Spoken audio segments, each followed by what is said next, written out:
شروع کرتے ہیں اللہ کے بابرکت نام سے جو بڑا مہربان اور نہایت رحم والا ہے۔ تمام تعریفیں میرے اللہ رب العزت کے لیے ہیں۔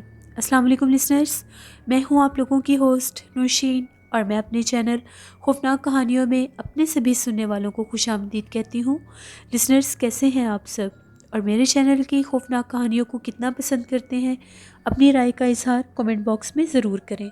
آج آپ لوگوں کے لیے میں بہت ہی ڈرامنی کہانیاں لے کر آئی ہوں جنہیں آپ لوگ بہت زیادہ پسند کریں گے۔ میرے آج کے سٹوری سینڈر ہیں مدیحہ بھلوال سے، وقاص احمد مانچسٹر سے، اور محمد اسلام سعودی عربیہ جدہ سے۔ بڑھتے ہیں آج کی پہلی خوفناک کہانی کی طرف۔ یہ خوفناک کہانی مدیحہ بھلوال سے شیئر کر رہی ہیں۔ مدیحہ کہتی ہیں کہ آج آپ کے ساتھ میں ایک ایسی کہانی شیئر کرنا چاہتی ہوں جو میری امی نے مجھے سنائی ہے، اور یہ بات تب کی ہے جب میری امی بالکل ینگ ہوا کرتی تھیں۔ امی کہتی ہیں تقریباً آج سے 23-24 سال پہلے کی بات ہے۔ جو میری امی ہے ان کا جو گاؤں ہے وہ بھی بھلوال سے تھوڑا دور ہے۔ نانی اماں کا جو گھر تھا وہ بہت زیادہ بڑا تھا، جیسے گاؤں کے گھر ہوتے ہیں، کچا مکان تھا ان کا سارا اس دور میں، لیکن وہ گھر اس طرح سے تھا جیسے حویلی ٹائپ ہوتا ہے۔ بہت بڑا ان کا صحن تھا۔ ان کے صحن میں ایک بہت قدیم پرانا پیپل کا درخت لگا ہوا تھا۔ نانی اماں اکثر امی اور میری امی کی جو دوسری بہنیں تھیں، یعنی جو میری خالہ تھیں، ان کو اکثر یہ کہتی تھیں شام کے ٹائم پیپل کے درخت کے پاس مت بیٹھا کرو۔ جیسے گاؤں کا کلچر ہوتا ہے کہ گاؤں میں شام ہوتے ہی آنگن میں صحن میں چارپائیاں لوگ بچھا دیتے ہیں گرمی کے موسم میں، اور سردی کے موسم میں تو ویسے ہی بہت جلدی رات ہو جاتی ہے، تو اس ٹائم باہر کوئی نہیں نکلتا تھا۔ نانی اماں اکثر منع کرتی تھیں کہ تم لوگ اس پیپل کے درخت کے پاس شام کے ٹائم مت جایا کرو، وہاں پر کچھ اثرات ہیں۔ لیکن یہ لوگ اس بات کو سیریس نہیں سمجھتی تھیں۔ یہ یہی کہتی تھی کہ جس طرح سے بزرگوں کی عادت ہوتی ہے ہر بات سے روکنا، تو شاید اس لیے امی ہمیں منع کرتی ہیں۔ امی کہتی ہیں ایک دفعہ ایسا ہوا، ابھی بالکل سردیوں کا سٹارٹ تھا، تو ہم لوگ اپنے گاؤں کے جو ان کا گھر تھا اس کے برآمدے میں وہ لوگ سویا کرتے تھے۔ وہ کہتی ہیں کہ ابھی رات کے تقریباً 8 بجے کا ٹائم تھا۔ ہم لوگ کھانا جلدی کھا لیتے تھے اور سو بھی جلدی ہی جایا کرتے تھے۔ میری طبیعت کچھ ٹھیک نہیں تھی، میرا دل بہت سخت گھبرا رہا تھا، تو میں اپنی چارپائی سے اٹھ کر باہر صحن میں چلی گئی اور چلتے چلتے اس پیپل کے درخت کے پاس چلی گئی۔ جیسے میں اس پیپل کے درخت کے پاس جا کر بیٹھی، مجھے اس طرح سے محسوس ہوا جیسے درخت کے اوپر کوئی چیز ہے۔ مجھے یہی لگا کہ جیسے رات ہو چکی ہے، پرندوں کے گھونسلے ہوتے ہیں تو وہ ان میں سو رہے ہوں گے، شاید مجھے دیکھ کر ان میں وہ ہلچل ہوئی ہو، لیکن وہ چیز باقاعدہ اس درخت کے اوپر موو ہو رہی تھی ایک سے دوسری جگہ۔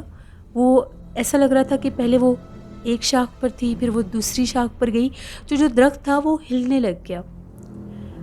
میں اس پیپل کے درخت کے بالکل پاس چلی گئی تو میں نے دیکھا اس درخت کے اوپر ایک کالے رنگ کی بلی تھی۔ وہ بالکل جہاں پر درخت کا جو تنے ہوتے ہیں ان میں وہ بیٹھی ہوئی تھی۔ اس کی آنکھیں بہت زیادہ چمک رہی تھیں، ایسا لگ رہا تھا اس کی آنکھوں میں سے روشنی نکل رہی ہے۔ وہ بہت زیادہ ڈراؤنی بلی تھی۔ میں ایک دم سے ڈر گئی اور ایک قدم پیچھے ہٹ گئی۔ اتنے میں وہ جو بلی تھی اس نے بڑی عجیب و غریب سی آواز نکالی۔ اس کی آواز ایسی لگ رہی تھی جیسے کسی عورت کی آواز ہے، وہ بلی کی آواز نہیں لگ رہی تھی۔ میں بہت زیادہ ڈر گئی اور میں فوراً سے واپس آ کر برآمدے میں اپنی چارپائی پر لیٹ گئی۔ مجھے بار بار ذہن میں وہ باتیں چل رہی تھیں کہ میں نے اس بلی کو دیکھا ہے۔ دن کے ٹائم تو ہم اکثر اس درخت کے پاس بیٹھے رہتے ہیں، دھوپ ہوتی ہے سارے صحن میں، تو کبھی یہ بلی نظر نہیں آئی، تو یہ بلی کہاں سے آ گئی ہے؟ صبح میں اس بلی کو ضرور دیکھوں گی۔ امی کہتی ہیں انہی سوچوں میں گم میری آنکھ لگ گئی۔ صبح جب ہوئی حسب معمول ہم لوگ جاگے، گھر کا کام کاج کیا۔ میں نے وہ رات والی بات کسی سے بھی شیئر نہیں کی، اس ڈر سے کہ امی مجھے ڈانٹیں گی، کیونکہ وہ تو ہم لوگوں کو شام کے وقت بھی اس درخت کے پاس نہیں جانے دیتی۔ تو میں رات کے ٹائم اس درخت کے پاس چلی گئی تھی۔ ابھی ایک دم سے میرے ذہن میں خیال آیا کام کرتے کرتے، تو میں نے سوچا میں درخت پر جا کر دیکھتی ہوں وہاں پر وہ بلی جہاں پر بیٹھی ہوئی تھی۔ جیسے میں درخت کے پاس گئی، وہاں پر کوئی بلی نہیں تھی۔ حیرت کی بات تھی، اس درخت کے اوپر پرندے بہت کم آ کر بیٹھا کرتے تھے، کبھی کبھار۔ اتنا گھنا درخت تھا وہ، اس کے باوجود اس پر پرندے نہیں آتے تھے۔ ہم لوگ اپنے صحن میں کبھی کبھار تھوڑے سے چاول یا ایسا کچھ دانہ بھی ڈال دیتے تھے، وہ دیوار پر آ کر بیٹھتے تھے، اس درخت پر آ کر نہیں بیٹھتے تھے۔ میں نے بغور اس درخت کو دیکھا۔ امی میرے سے بار بار پوچھ رہی تھی درخت میں سے کیا چیز جھانک کر دیکھ رہی ہو۔ میں نے انہیں کچھ بھی نہیں بتایا، میں نے کہا بس یوں ہی میں درخت کو دیکھ رہی ہوں، یہ کتنا گھنا درخت ہے۔ اس درخت پر کچھ بھی نہیں تھا۔ ایک دم سے میں اس درخت سے پیچھے ہٹی تو مجھے بلی کے بولنے کی آواز آئی اسی درخت کے اوپر سے۔ میرے پیروں کے نیچے سے زمین نکل گئی۔ ابھی میں اس درخت کے نیچے کھڑی ہوئی تھی اور میں دیکھ رہی تھی اس درخت کے اوپر تو کچھ بھی نہیں تھا۔ پھر ایک دم سے اس درخت کے اوپر سے بلی کے بولنے کی آواز کیسے آ گئی؟ میں پھر بھاگتی ہوئی درخت کے نیچے گئی، وہاں پر کچھ بھی نہیں تھا۔ دن کی روشنی تھی، اتنی تیز دھوپ تھی، وہ کہیں چھپ بھی نہیں سکتی تھی۔ میں تھوڑی سی ڈر گئی۔ میں نے درخت کو چاروں سائڈوں سے دیکھا، کہیں بلی کا نام و نشان بھی نہیں تھا۔ میں پھر اپنے گھر کے کام کاج میں لگ گئی۔ ایک دم سے ہم لوگوں کے گھر میں ایک ایسا کمرہ تھا جہاں پر ہم لوگ اناج اور یہ باقی چیزیں رکھا کرتے تھے، اسٹور روم ہی تھا۔ وہاں پر سارا کچن کا جتنا بھی ہم لوگوں کا سامان ہوتا تھا وہ وہیں پر رکھتے تھے۔ جب کسی چیز کی ضرورت ہوتی تھی تو وہاں سے اٹھا لیا کرتے تھے اور اس کو کچن میں رکھ دیتے تھے۔ امی نے مجھے یہ کہا کہ جا کر جو اسٹور ہے وہاں سے کچے چاول نکال کر لاؤ۔ میں اسٹور روم میں گئی، مٹی کا گھر تھا ہم لوگوں کا، لکڑی کے دروازے تھے۔ دروازے کو کھولا، جب اندر گئی تو ایک دم سے لگا کہ جیسے ابھی میں اس کمرے میں آئی ہوں۔ میں نے اندر پاؤں رکھا، کچا فرش تھا وہ، ایسا لگا ایک دم سے اس اندھیرے میں میرے سامنے سے کوئی گزرا ہے۔ مجھے تھوڑا سا عجیب لگا، مجھے یہ لگا کہ جیسے دن کا ٹائم ہے، شاید پیچھے سے کوئی گزرا ہو تو مجھے یہ محسوس ہوا ہو، کیونکہ وہ دھوپ بہت زیادہ تھی باہر صحن میں، تو وہ روشنی محسوس ہوئی ہوگی۔ میں اندر گئی، میں نے وہ جہاں پر رائس رکھے تھے وہاں سے میں نے وہ کچے چاول نکالے۔ ابھی میں نے چاول نکال کر میں پیچھے پلٹنے لگی تو بلی کے بولنے کی آواز آئی۔ میں بہت زیادہ ڈر گئی۔ پھر بلی کے بولنے کی آواز آئی، جیسے ہی میں نے پیچھے پلٹ کر دیکھا وہی کالے رنگ کی بلی جو میں نے رات کو درخت کے اوپر دیکھی تھی۔ ہم لوگوں کے گندم کی بوریاں رکھی ہوئی تھیں، اناج ویٹ جو ہوتا ہے اس کی بوریاں رکھی ہوئی تھیں، ان کے اوپر وہ چڑھ کر بیٹھی ہوئی تھی۔ وہ اتنی ڈراؤنی بلی تھی، میں نے اپنی زندگی میں اتنی ڈراؤنی بلی نہیں دیکھی۔ وہ بہت زیادہ بلیک تھی اور اس کا سائز بھی بڑا تھا، نارمل بلی سے بڑی بلی تھی وہ۔ جب میں نے اسے دیکھا، اس نے باقاعدہ مجھے جیسے اپنی طرف اس نے مجھے متوجہ کیا، اس نے مجھے بلایا۔ جب میں نے اس کو اتنے قریب سے دیکھا، میں نے ایک دم سے اونچا اونچا چیخنا شروع کر دیا۔ میرے ہاتھ سے وہ رائس سارے نیچے گر گئے۔ میں باہر بھاگی، میری چیخوں کی آوازیں سن کر امی اور میری بہنیں سب آ گئیں۔ میں بہت زیادہ ڈری ہوئی تھی اور تھر تھر کانپ رہی تھی۔ وہ لوگ میرے سے پوچھ رہے تھے تمہیں کیا ہوا ہے، تو میں نے ان لوگوں کو بتایا کہ گندم کے اوپر میں نے بلی کو دیکھا ہے، گندم کی بوریاں ہیں جہاں پر، وہ بہت ڈراؤنی بلی ہے۔ دروازہ میں نے خود کھولا تھا، اس بلی کو میں نے رات کو درخت پر بھی دیکھا تھا۔ امی فوراً سے اندر گئیں۔ امی نے اسٹور روم میں دیکھا جا کر، وہاں پر بلی کا نام و نشان بھی نہیں تھا۔ ہمارے اسٹور روم میں کوئی ونڈو نہیں تھی، کوئی وینٹیلیٹر نہیں تھا، روشن دان، کچھ ایسا ویسا کچھ بھی نہیں تھا۔ اور اس کا جو دروازہ تھا وہ ہم لوگ بند بھی اسی لیے رکھتے تھے کہ کوئی بلی اندر نہ چلی جائے، کیونکہ وہاں پر سارا ہم لوگوں کا اس طرح کا سامان وغیرہ رکھا ہوتا تھا، کچے چاول، گندم، گڑ وغیرہ، یہ ساری چیزیں وہاں پر رکھی ہوتی تھیں۔ ڈھونڈ ڈھونڈ کر پورے اسٹور روم کی ایک ایک چیز کو چھان مارا، بوریاں ہٹا کر دیکھی، کہیں پر بلی نہیں تھی۔ سب بہت زیادہ ڈر گئے، میں بہت زیادہ ڈری ہوئی تھی کہ یہ کیا ماجرا ہے، ایسے کیسے ممکن ہے۔ امی مجھے ساتھ ساتھ ڈانٹ بھی رہی تھی کہ میں تم لوگوں کو منع کرتی ہوں، اس درخت پر اثرات ہیں، وہاں پر مت جایا کرو۔ پتہ نہیں وہ کیا چیز تھی کیا نہیں، وہ بار بار یہ کہہ رہی تھی۔ اور امی نے مجھے یہ کہا کہ تم نے وہ جو چاول نکالے تھے وہ تم نے زمین کے اوپر ہی اس کو رکھ دیا تھا سارے، یعنی وہ جس برتن میں میں باہر لے کر آ رہی تھی، میرے ہاتھ سے وہ نیچے گرا تھا اور سارے چاول بکھر گئے تھے۔ ان کو کس نے سمیٹ کر دوبارہ اس برتن میں ڈالا یہ میں نہیں جانتی۔ وہ ایک ٹرے سا تھا جس میں وہ سارے کچے چاول تھے۔ میں نے آ کر امی کو بتایا کہ یہ تو سارے نیچے گر گئے تھے۔ امی نے یہ کہا کہ تم ڈری ہوئی تھی اس لیے شاید تمہیں یاد نہیں رہا، تم نے خود ان کو زمین پر رکھ دیا، یہ گرے نہیں تھے۔ وہ ٹرے اٹھایا، میرے ہاتھوں سے وہ گرا تھا، گرنے کی آواز بھی آئی تھی۔ وہ کس نے سمیٹ کر سارے چاول اس میں ڈالے، ایک دانہ بھی زمین پر نہیں تھا ان کا۔ خیر ہم لوگ باہر آ گئے، اس دروازے کو بند کر دیا۔ میں امی کو بار بار کہہ رہی تھی اندر بلی ہے، وہ مجھے بار بار یہی کہہ رہی تھی بلی نہیں ہے۔ ابھی ہم لوگ باتیں کر رہے تھے تو ایک دم سے وہی بلی مجھے نظر آئی درخت کے پاس بیٹھی ہوئی۔ میں نے امی سے کہا وہ دیکھیں سامنے بلی بیٹھی ہوئی ہے۔ امی دیکھ رہی تھیں درخت کے پاس کچھ نہیں تھا اور مجھے وہ بلی بیٹھی نظر آ رہی تھی۔ امی مجھے اب ڈانٹ رہی تھیں کہ میں ان کے ساتھ مذاق کر رہی ہوں۔ میں ان کو بار بار کہہ رہی تھی وہ سامنے بلی بیٹھی ہوئی ہے۔ وہ کہہ رہی تھی کہ وہاں پر کوئی بلی نہیں ہے، میری بہنوں کو بھی نظر نہیں آ رہی تھی لیکن میں اس کو دیکھ رہی تھی۔ اب یہ عجیب سا ہی کام شروع ہو گیا، مجھے کافی زیادہ ڈانٹ پڑی، میں بہت پریشان تھی۔ میں جا کر اپنے کمرے میں سو گئی۔ تھوڑی دیر کے بعد مجھے اپنے کمرے میں سے بھی بلی کے ہی بولنے کی آواز آ رہی تھی۔ مجھے ایسا لگا کہ شاید میرا وہم ہوگا۔ ایک دم سے میں جیسے ہی اٹھ کر بیٹھی تو وہ جو بلی تھی ہم لوگوں کے کمرے کے روشن دان میں بیٹھی ہوئی تھی۔ وہ اتنی خوفناک بلی تھی، وہ مجھے ایسے دیکھ رہی تھی جیسے وہ میرے پیچھے پڑ گئی ہے۔ میں نے پھر چیخنا شروع کر دیا۔ امی نے مجھے بہت زیادہ سمجھایا، بھاگی بھاگی آئیں کہ تم اتنا زیادہ مت سوچو اس چیز کے بارے میں، تمہیں ہر جگہ پر وہی نظر آ رہی ہے تو ایسے تو تم بہت زیادہ ڈر جاؤ گی۔ امی نے پھر آیت الکرسی پڑھ کے میرے اوپر پھونکی، مجھے بہت سا بخار بھی ہو گیا تھا۔ جب رات ہوئی ابو آئے، بھائی آئے، امی نے ان لوگوں کو بھی یہ بات بتائی تو وہ بھی مجھے سمجھا رہے تھے کہ ان چیزوں کے بارے میں اتنا زیادہ نہیں سوچتے۔ خیر میری تو پہلی طبیعت ٹھیک نہیں تھی، ہم لوگ برآمدے میں ہی سو رہے تھے، تقریباً آدھی رات کا ٹائم ہوگا، شاید 1-1:30 بجے کا ٹائم ہوگا۔ تو میں اپنی چارپائی پر لیٹی ہوئی تھی تو میرے بال جو تھے، میرے بال کافی زیادہ لمبے تھے، میرے بال چارپائی سے کہیں نیچے چلے گئے، وہ جو چوٹی تھی میری، اس کو ایسا لگا کسی نے کھینچا ہے۔ ایک دم سے میں نے جب اپنے بال اوپر کیے تو وہ بلی تھی۔ ابھی میں اس سے پہلے چیختی وہ ایک دم سے وہاں سے غائب ہو گئی اور میں نے دیکھا اسی درخت کے اوپر سے کوئی عورت جو تھی وہ الٹی طرح سے لٹکی ہوئی تھی، اس کے بال زمین پر لگ رہے تھے، اس کی آنکھیں سیم اس بلی کی طرح تھیں۔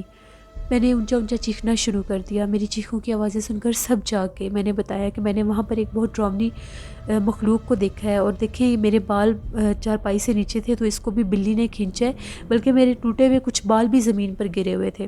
سب بہت زیادہ پریشان ہو گئے، آیت الکرسی پڑھنا شروع کر دی۔ فوراً سے ابو نے لالٹین لی، جا کر پورے درخت کو چھان مارا، وہاں پر کوئی بلی نہیں تھی۔ میری طبیعت بہت سخت خراب ہو گئی، مجھے ایسا لگ رہا تھا اس چیز کا میرے اوپر اثر ہو گیا۔ میں نے رونا شروع کر دیا۔ 1 سے 2 دفعہ مجھے میری باڈی کو اس طرح سے جھٹکا لگتا تھا کہ جیسے کوئی چیز ٹکراتی ہے میرے ساتھ، مجھے بہت زیادہ ڈرا رہی تھی وہ چیز، اپنا اثر میرے اوپر وہ کر رہی تھی۔ خیر بڑی مشکل کے ساتھ وہ رات گزری، امی ابو میرے پاس بیٹھے رہے ساری رات۔ جب صبح ہوئی تو گاؤں میں جو سید صاحب تھے ان کے پاس مجھے لے کر گئے۔ جیسے ہی وہ سید صاحب تھے انہوں نے دم کیا تو ان کا یہ بتانا تھا کہ اس درخت کے اوپر ایک چڑیل کا بسیرا ہے، وہ جو کالے رنگ کی بلی ہے وہ ایک چڑیل ہے۔ رات کے ٹائم وہ اس درخت پر بیٹھی ہوئی تھی، یہ اس درخت کے پاس گئی ہے، اس نے باقاعدہ اس کو دیکھا ہے اور اس نے اس سے کچھ باتیں بھی کی ہیں، جبکہ میں نے اس سے کوئی بات نہیں کی تھی، بس میں نے یہی کہا تھا کہ یہاں پر کیا ہے، جب وہ بار بار ادھر ادھر کوئی چیز موو ہو رہی تھی تو وہ اس چیز کا میرے اوپر اثر ہو گیا تھا۔ پھر وہ جو سید صاحب تھے انہوں نے کچھ تعویذ دیے اور یہ کہا کہ اس درخت کے پاس بالکل بھی میں نہ جاؤں، اگر میں اس درخت کے پاس زیادہ گئی تو وہ مجھے نقصان بھی دے سکتی ہے۔ امی یہی بات ہمیں سمجھاتی تھیں کہ اس درخت کے اوپر اثرات ہیں۔ پھر امی نے ہمیں بتایا کہ یہ درخت بہت زیادہ قدیم تھا، یہ درخت میری امی کی امی کے بھی دور کا تھا، یعنی یہ بہت پرانا درخت تھا، اور ان کی امی بھی ان کو یہ کہتی تھی کہ اس درخت پر اثرات ہیں، ان کے پاس مت جانا۔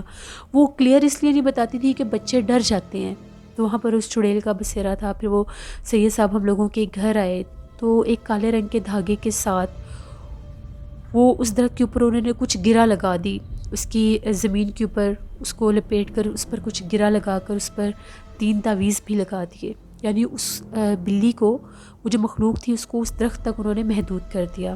اس کے بعد کبھی بھی ہم لوگ اس درخت کے پاس نہیں گئے، لیکن اس نے اپنا آپ اتنا ظاہر کیا تھا، کبھی کبھار چاند کی مخصوص تاریخوں میں اس درخت کے اوپر سے کچھ گنگنانے کی آواز آتی تھی، نہ ان لفظوں کی سمجھ آتی تھی اور نہ ہی اس زبان کی سمجھ آتی تھی۔ کبھی کبھار ایسا لگتا تھا کہ جیسے آندھی آتی ہے تو درخت زور زور سے جھولتا ہے، لیکن موسم بالکل ٹھیک ہوتا تھا تو ہم لوگوں کو پتہ چل جاتا تھا کہ وہ چیز اب یہاں پر حاوی ہے۔ جن دنوں میں وہ سید صاحب نے وہاں پر وہ تعویذ وغیرہ لگائے تھے تو اس نے بالکل ظاہر ہونا چھوڑ دیا تھا، درخت کا ایک پتا بھی نہیں ہلتا تھا، ادروائز اگر کوئی موسم خراب نہ ہو، نہ ہی پھر کچھ عرصے کے بعد وہ آوازیں آنے لگ گئیں، اور کچھ عرصے کے بعد پھر وہ آوازیں آنا بھی بند ہو گئیں۔ ہم لوگوں نے پھر وہ جو حویلی تھی ہم لوگوں نے سیل کر دی، کافی عرصے کے بعد سیل کی تھی۔ اس کے بعد پھر جو فیملی وہاں پر آئی ان کو ہم لوگوں نے وارن کر دیا تھا، بتایا بھی تھا باقاعدہ کہ یہ جو درخت ہے اس کو کٹوائیے گا مت، اس پر کچھ اثرات ہے۔ پھر ان لوگوں نے جب وہ گھر لیا تھا تو وہ درخت والا حصہ جس جگہ پر وہ درخت تھا تو وہ سینٹر میں ان لوگوں نے وہ پارٹیشن میں کر دی تھی وہ جگہ، اور وہ جو درخت والی سائڈ تھی وہاں پر اپنے جانور وغیرہ باندھا کرتے تھے۔ یہ ایک سٹوری تھی جو ہم لوگوں کی امی نے شیئر کی تھی ہمارے ساتھ۔ بہت شکریہ مدیحہ آپ کا۔ لسنرز، اکثر گاؤں میں ایسے واقعات ہوتے ہیں پرانے دور میں، والدین سمجھاتے ہیں ہمیں، ہمارے بھلے کے لیے سمجھاتے ہیں، اگر وہ ہر چیز ہم لوگوں کو کلیئر نہیں بتاتے تو اس میں بھی ہم لوگوں کی بھلائی ہوتی ہے۔ اگر والدین ہم لوگوں کو ہر چیز کلیئر بتا دیں تو ہم لوگ نہ چاہتے ہوئے بھی ڈرنا شروع کر دیں گے۔ اپنے پیرنٹس کی بات ضرور سنا کریں اور اس پر عمل کیا کریں۔ بڑھتے ہیں ایک اور خوفناک کہانی کی طرف۔ یہ خوفناک کہانی محمد اسلام شیئر کر رہے ہیں سعودی عربیہ سے، بیسکلی انڈیا لکھنؤ سے ہیں۔ محمد اسلام کہتے ہیں کہ آج آپ کے ساتھ ایک ایسی کہانی شیئر کرنا چاہتا ہوں جو کہ لکھنؤ کی ہے، اور ایک فیملی کے ساتھ ایک بہت ہی ڈراؤنا حادثہ پیش آیا تھا۔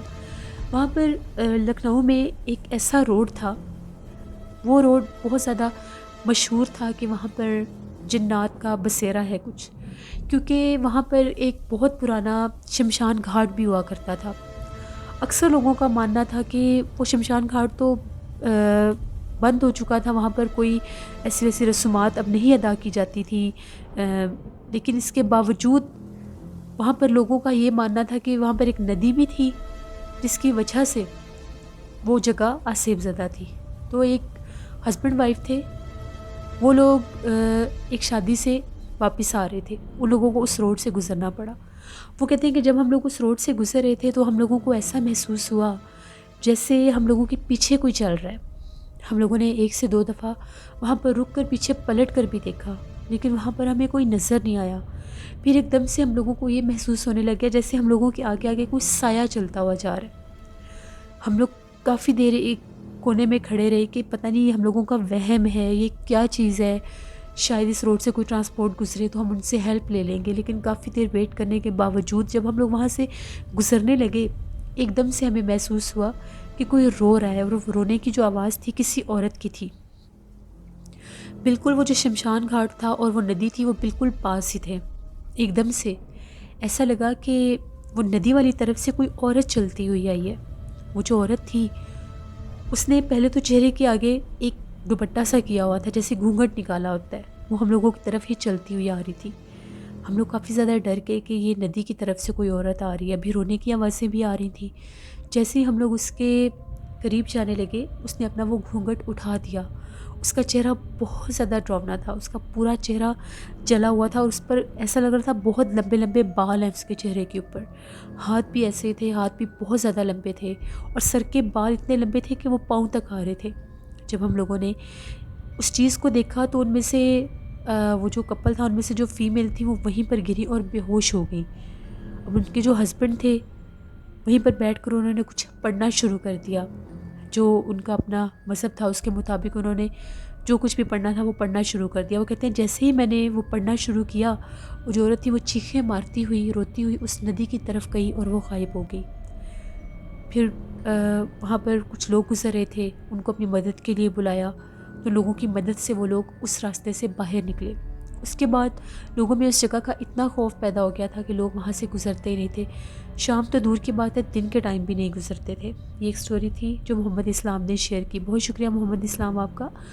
اسی طرح سے بڑھتے ہیں ایک اور خوفناک کہانی کی طرف۔ یہ خوفناک کہانی وقاص احمد شیئر کر رہے ہیں مانچسٹر سے۔ وقاص کہتے ہیں آج آپ کے ساتھ ایک ایسی کہانی شیئر کرنا چاہتا ہوں جس کی ایک پوری ڈاکومنٹری جو تھی ہم لوگوں نے ایک ٹی وی چینل پر بھی دیکھی تھی۔ ایک کپل تھا، 1996 کی بات ہے یہ۔ وہ لوگ فیصل آباد میں شفٹ ہوئے، سمندری سے فیصل آباد میں وہ لوگ شفٹ ہوئے۔ ان کی نئی نئی شادی ہوئی تھی، شہزاد اس لڑکے کا نام تھا۔ وہ اپنی مسز کے ساتھ فیصل آباد شفٹ ہو گئے۔ ان لوگوں کو وہاں پر کوئی بھی نہیں جانتا تھا، ایک محلے میں ان لوگوں نے گھر لیا۔ تو وہ جو شہزاد تھا وہ خود تو کام پر چلا جاتا تھا، اس کی جو مسز تھی وہ گھر میں اکیلی ہوتی تھی۔ اس کی سلام دعا جو ان کی نیبر تھی، پڑوسن جو تھی، ان کے ساتھ ان کی سلام دعا ہوگی، وہ ان کے گھر آنا شروع ہو گئی۔ اب جو شہزاد کی مسز تھی ان کا بھی دل لگنے لگ گیا کہ یہاں پر کوئی تو ہے جو ہمیں بھی جانتا ہے یا کوئی آتا جاتا ہے۔ وہ کہتی ہیں ہم لوگوں کے فیملی ٹرمز بن گئے تھے، وہ جو ہم لوگوں کے نیبرز تھے ان کے ساتھ۔ تو ایک دفعہ ایسا ہوا، میری پڑوسن آئی، ان کو کچھ کام تھا تو وہ چھت کے اوپر گئیں، شاید کوئی کپڑے وغیرہ دھلے ہوئے تھے تو وہ اوپر بچھانے کے لیے گئیں۔ جیسے ہی وہ اوپر گئیں تو بہت زیادہ ڈری ہوئی نیچے آ گئی اور آ کر مجھے یہ کہتی ہیں کہ آپ لوگوں کے چھت کا جو کونا ہے وہاں پر مجھے کچھ بال ملے ہیں، سر کے بال پڑے ہوئے تھے وہاں پر۔ یہ سر کے بال کس کے اتنے زیادہ؟ وہ بال تھے بھی بہت لمبے۔ وہ بال اٹھا کر لے آئی، میں نے بھی وہ بال دیکھے، میں بہت زیادہ ڈر گئی۔ ہم لوگوں نے وہ وہیں پر جا کر رکھ دی جہاں سے اٹھائے تھے۔ وہ بھی کافی زیادہ ڈر گئی، میں بھی ڈر گئی۔ اس کے بعد شام کے ٹائم میرے ہسبینڈ آئے تو میں نے انہیں یہ بات بتائی۔ ان کا یہ کہنا تھا کہ شاید یہاں پر جو پہلے رہ کر گئے ہوں ان میں سے کسی کے ہوں گے۔ ہم لوگوں نے اس بات کو آتا جاتا کیا۔ کچھ دن گزرے تو شام کا ہی ٹائم تھا، میرے ہسبینڈ یوں ہی واک کرتے ہوئے چھت پر چلے گئے۔ وہ کہتے ہیں کہ جیسے ہی میں چھت پر گیا تو مجھے اس طرح سے محسوس ہوا کہ اس کونے میں سے پہلے کسی کے رونے کی آوازیں آئی ہیں اور پھر کسی کے ہنسنے کی آوازیں آئی ہیں۔ ابھی میں غور ہی کر رہا تھا کہ وہاں پر کون ہے، وہاں پر مجھے کچھ بھی نظر نہیں آیا۔ اس کے بعد ایسا لگا کہ کسی نے تالیاں بجانا شروع کر دی۔ وہ بہت زیادہ ڈر گئے اور نیچے آ گئے اور آ کر ساری بات مجھے بتائی۔ ہم لوگ کافی زیادہ پریشان ہو گئے۔ ہم لوگوں نے یہ بات اپنے نیبرز کے ساتھ بھی شیئر کی۔ اب وہ جو خاتون تھی جو ہم لوگوں کی پڑوسن تھی، ان کا بھی یہی کہنا تھا کہ یہ بات تو بالکل سچ ہے، یہاں پر ہم لوگوں نے خود بال بھی دیکھے تھے سر کے۔ خیر رات کا ٹائم ہوا تو ہم لوگ اپنے کمرے میں بیٹھے ہوئے تھے، ٹی وی دیکھ رہے تھے۔ ایک دم سے ہم لوگوں کو ایسا محسوس ہوا ہم لوگوں کی چھت کے اوپر کوئی بھاگ رہا ہے۔ میرے ہسبینڈ کو یہی لگا کہ شاید کوئی چور وغیرہ نہ ہو۔ انہوں نے ایک ہاتھ میں ٹارچ لی اور ایک ہاتھ میں اسٹک لی اور چھت پر چلے گئے۔ جا کر پورا چھت چھان مارا، وہاں پر کچھ بھی نہیں تھا۔ پھر واپس آ گئے۔ ساری رات یہی ماجرا ہوتا رہا، چھت کے اوپر کوئی بہت تیزی کے ساتھ بھاگتا تھا اور ایسا لگتا تھا کہ ہم لوگوں کے صحن میں بھی جیسے کوئی پتھراؤ کر رہا ہے۔ صبح اٹھ کر دیکھا تو کوئی پتھر نہیں تھا، پہلے گرنے کی بھی آوازیں آتی رہیں۔ اب ہم لوگ کافی زیادہ خوفزدہ ہو گئے۔ ہم لوگوں کے محلے میں ایک مدرسہ تھا، ہم لوگوں نے وہاں سے حافظ قرآن بچوں کو بلایا، اس گھر میں قرآن خوانی کروائی اور ان کو یہ کہا کہ چھت پر ایک کونا ہے، ہمیں وہاں سے کافی زیادہ شکایتیں ہیں تو آپ وہاں پر جا کر اذان دے دیں۔ وہ اوپر گئے، اس کونے میں کھڑے ہو کر انہوں نے اذان دی۔ جیسے ہی وہ لوگ وہاں سے گئے، وہاں سے اوپر سے چیخنے کی آوازیں آنے لگ گئیں۔ ہم لوگ بہت زیادہ ڈر گئے کہ یہ ہم لوگوں نے تو قرآن خوانی اس لیے کروائی تھی کہ وہ جو بھی چیزیں یہاں سے چلی جائے گی، اب یہ چیخو پکار شروع ہو گیا ہے۔ ہم لوگ بہت زیادہ خوفزدہ ہو گئے کیونکہ اس گھر میں رہنا بہت مشکل ہو گیا تھا۔ وہ چیخوں کی آوازیں ہم لوگوں کے نیبرز نے بھی سنی، چھت کے اوپر سے ہی وہ آ رہی تھیں۔ خیر ہم لوگوں نے کسی سے عامل کا پوچھا، ایک عامل صاحب تھے، ان کو اس گھر میں لے کر آئے۔ جب وہ اس گھر میں آئے، وہ چھت کے اوپر گئے، وہاں پر انہوں نے کافی دیر پڑھائی کی اور ہم لوگوں کو آ کر یہ بتایا کہ اس گھر میں اس کونے والی جگہ کے اوپر کالا جادو کوئی کرتا رہا ہے اور جس نے وہ کالا جادو کیا تھا اس سے وہ جادو الٹ ہو گیا، جس کی وجہ سے یہاں پر جنات کا بسیرا ہے۔ آپ لوگوں نے قرآن خوانی کروائی ہے، اس جگہ پر اذان دی ہے، اب وہ جو جنات ہیں وہ اور زیادہ آپ لوگوں کے اگینسٹ ہو گئے ہیں کیونکہ آپ لوگوں نے ان کو یہاں سے نکالنے کی کوشش کی ہے۔ وہ آپ لوگوں کو جانی نقصان دے دیں گے، بہتر یہی ہے کہ آپ لوگ اس گھر کو جتنی جلدی ہوتا ہے چھوڑ دیں۔ اب ہم لوگ بڑے زیادہ پریشان تھے کہ ہم لوگ کیا کریں، کس طرح سے ہم لوگ اتنی جلدی یہاں سے جا سکتے ہیں۔ پھر ہم لوگوں کے جو نیبرز تھے ان کا یہ مشورہ تھا کہ اسی محلے میں ایک اور گھر خالی تھا۔ خیر ہم لوگوں نے ان سے بات کی اور ہم لوگوں نے اگلے دن ہی اس گھر کو چھوڑنے کا فیصلہ کر دیا۔ ساری رات اوپر سے وہی بھاگنے کی، کبھی رونے کی، کبھی تالیوں کی، کبھی چیخوں کی آوازیں آتی رہیں۔ وہ جو تھے، جو عامل صاحب ہم نے بلائے تھے، وہ جب پڑھائی کر کے گئے تھے تو ان کا یہ کہنا تھا کہ 24 گھنٹے تک تو وہ مخلوق آپ کو کوئی نقصان نہیں پہنچائے گی، اگر 24 گھنٹے گزر گئے اور آپ لوگوں نے اس گھر کو نہ چھوڑا تو وہ آپ کو نقصان دے سکتی ہے، جانی نقصان بھی۔ خیر ہم لوگوں نے اگلی صبح ہی وہ گھر چھوڑ دیا اور اسی محلے میں ایک اور گھر میں شفٹ ہو گئے۔ وہاں پر ایسا کوئی مسئلہ نہیں تھا۔ اس گھر کو ہم لوگوں نے چھوڑ دیا، وہ گھر خالی ہو گیا، بند ہو گیا۔ ہم لوگ کافی عرصہ اس نئے گھر میں رہے۔ وہ گھر بالکل ایک کھنڈر بن چکا تھا۔ آدھی رات کا ٹائم ہوتا تھا تو اس گھر میں سے اکثر کسی کے رونے کی آوازیں آتی تھیں اور ایسا محسوس ہوتا تھا کوئی بہت دراز قد والی مخلوق ہے جو اسی گھر کے اس چھت کے کونے کے اوپر اکثر رات کے ٹائم کھڑی ہوئی نظر آتی تھی اور پھر ایک دم سے غائب ہو جاتی تھی۔ اس گھر کو لے کے پورے محلے میں لوگوں کے ذہنوں میں بہت خوف تھا، کوئی بھی اس گھر کے پاس سے بھی نہیں گزرتا تھا۔ یہ ایک سٹوری تھی شہزاد کی جو وقاص احمد نے شیئر کی. بہت شکریہ وقاص احمد آپ کا. لسنرز، اللہ سے رحم مانگنا چاہیے کہ ہم لوگ جس جگہ پر بھی رہتے ہیں اللہ وہاں پر کبھی بھی ایسے جنات کا اثر نہ کرے، کبھی بھی جادو ٹونوں کے چکروں میں نہیں پڑنا چاہیے، کیونکہ انسان کو نہیں پتہ ہوتا اگر ان میں ذرا سی بھی ایسی کوتاہی یا غلطی ہو جائے تو وہ چیز آپ کے لیے الٹ ہو جاتی ہے، اگینسٹ ہو جاتی ہے. اللہ سے رحم مانگا کریں، نماز پڑھ کر قرآن پاک پڑھ کر اپنے لیے دعا کیا کریں کہ اللہ آپ سب کو، ہم سب کو ایسے حملوں سے محفوظ رکھے. اپنا فیڈ بیک مجھے ضرور دیں. آپ لوگوں کو آج کی خوفناک کہانیاں کیسی لگیں؟ آپ لوگ بھی سٹوری شیئر کر سکتے ہیں ڈسکرپشن باکس میں دیے گئے ای میل آئی ڈی nushinwar57@gmail.com پر. اس کے علاوہ آپ لوگ مجھے کمنٹ باکس میں بھی سٹوری شیئر کر سکتے ہیں. کل آپ لوگوں کے ساتھ پھر ملاقات ہوگی کسی نئی خوفناک کہانی میں. نیلو وائس آفیشیل کو جا کر ضرور سبسکرائب کریں، وہ بھی ہارر سٹوری چینل ہے، اور نوشین وائس آفیشیل میرا ولاگ چینل ہے، اس کو بھی جا کر سبسکرائب کریں. اس کے علاوہ اگر آپ لوگ ٹک ٹاک یوزر ہیں تو میرا ٹک ٹاک آئی ڈی ہے wirk.girl99. وہاں پر میں اسٹیٹس ویڈیو بناتی ہوں، آپ لوگ چاہیں تو وہاں پر بھی مجھے فالو کر سکتے ہیں. اپنا بہت سا خیال رکھیے گا. Thank you for watching. Stay blessed. Allah نگہبان.